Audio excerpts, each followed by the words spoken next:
अगर आपने प्रधानमंत्री आवास योजना के अंतर्गत अपने घर के लिए आवेदन किया है तो यह जानकारी आपके जीवन में एक बड़ा बदलाव ला सकती है। सरकार की ओर से जो ताजा अपडेट सामने आया है वह लाखों परिवारों के लिए राहत का कारण बन सकता है, लेकिन इसके साथ ही कई लोगों के लिए यह खबर चिंता का विषय भी बन गई है। जब वर्ष 2025 की शुरुआत हुई थी तब देश भर से करोड़ों लोगों ने इस योजना के अंतर्गत आवेदन किया था। हर व्यक्ति के मन में यह उम्मीद थी कि अब उसे भी एक पक्का घर मिलेगा, ऐसा घर जो उसका अपना होगा, जिसमें उसकी संतानों को स्थायी छत मिलेगी और वर्षों की कठिनाइयों के बाद एक स्थिर जीवन की शुरुआत होगी। लेकिन हाल ही में जारी सरकारी रिपोर्ट ने इन उम्मीदों को बड़ा झटका दिया है। रिपोर्ट के अनुसार हर एक आवेदन को मंजूरी नहीं मिल सकेगी, बल्कि लाखों आवेदन खारिज कर दिए जाएंगे। सरकारी आंकड़ों के अनुसार इस बार लगभग 2 करोड़ 50 लाख लोगों ने आवेदन किया था, लेकिन इनमें से करीब 25 लाख आवेदन अधूरे पाए गए या फिर पात्रता के मानकों पर खरे नहीं उतरे। इसका अर्थ यह है कि हर 3 आवेदकों में से एक का फॉर्म स्वीकार नहीं हुआ। यह आंकड़ा अपने आप में बहुत बड़ा है और इससे यह स्पष्ट होता है कि प्रक्रिया कितनी कठोर और सख्त है।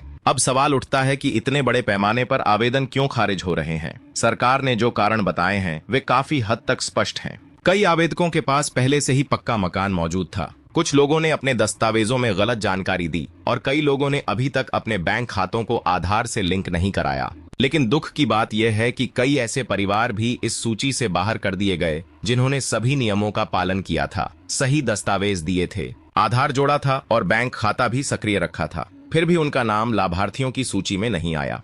इस पूरी प्रक्रिया को समझने के लिए कुछ अहम पहलुओं पर गौर करना आवश्यक है। सबसे बड़ा पहलू है वर्ष 2011 की सामाजिक आर्थिक जनगणना सूची। अगर इस सूची में आपका नाम दर्ज नहीं है तो आपका आवेदन तकनीकी रूप से स्वतः अस्वीकृत हो सकता है। दूसरा महत्वपूर्ण पहलू है बैंक खाते की आधार लिंकिंग की अनिवार्यता, क्योंकि बिना आधार से जुड़े खाते में सरकार की ओर से कोई भी वित्तीय सहायता स्थानांतरित नहीं की जा सकती। तीसरा और बेहद महत्वपूर्ण चरण है भौतिक सत्यापन। सरकारी अधिकारी आपके घर पर आकर यह जांच करते हैं कि आप वास्तव में कच्चे मकान में रहते हैं या नहीं। अगर उन्हें इसमें कोई संदेह होता है तो उनकी रिपोर्ट उसी अनुसार बनती है और यह आपके आवेदन की स्थिति को प्रभावित कर सकती है। अब बात करते हैं वित्तीय सहायता की, जो इस योजना का सबसे अहम हिस्सा है। वर्ष 2025 में सरकार ने स्पष्ट किया है कि कुल 3 लाख की सहायता दी जाएगी, लेकिन यह राशि एक साथ नहीं मिलेगी, बल्कि 3 किश्तों में जारी होगी। पहली किश्त 1 लाख की, दूसरी किश्त 1 लाख की और तीसरी किश्त भी 1 लाख की होगी।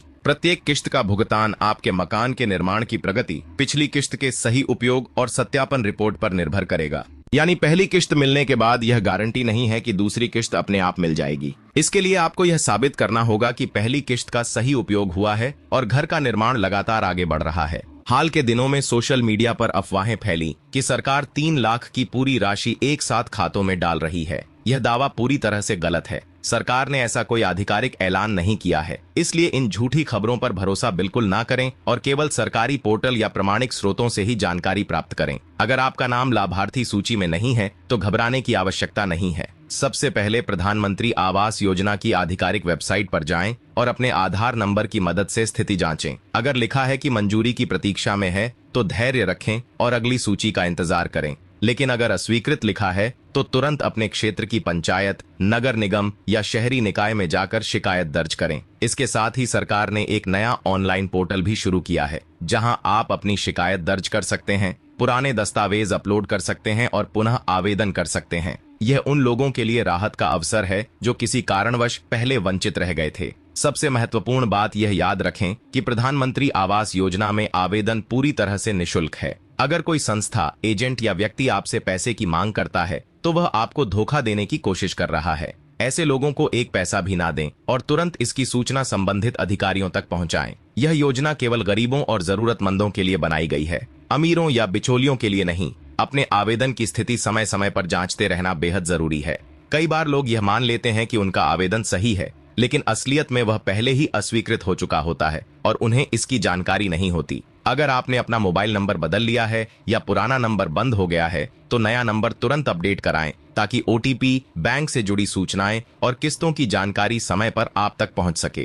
प्रधानमंत्री आवास योजना केवल एक मकान नहीं देती, बल्कि एक सुरक्षित जीवन का आधार प्रदान करती है। यह उन परिवारों के लिए उम्मीद की किरण है जो बरसात में टपकती छत के नीचे रातें बिताते हैं, जो सर्दी की ठिठुरन और गर्मी की तपन सहते हुए भी एक पक्के घर का सपना देखते हैं। यह उन बच्चों के लिए एक उत्तर है जो हर दिन अपने माता पिता से पूछते हैं कि क्या कभी हमारा भी अपना घर होगा। अगर आप इस योजना के बारे में और अधिक जानना चाहते हैं या आपने आवेदन किया है तो अपने आवेदन की स्थिति लगातार जांचते रहें। इस जानकारी को साझा करें ताकि और लोग भी इस योजना का लाभ उठा सकें। और हाँ, हमारे चैनल को सब्सक्राइब जरूर करें ताकि आपको सभी ताज़ा सरकारी योजनाओं और उनके अपडेट्स की जानकारी तुरंत मिलती रहे।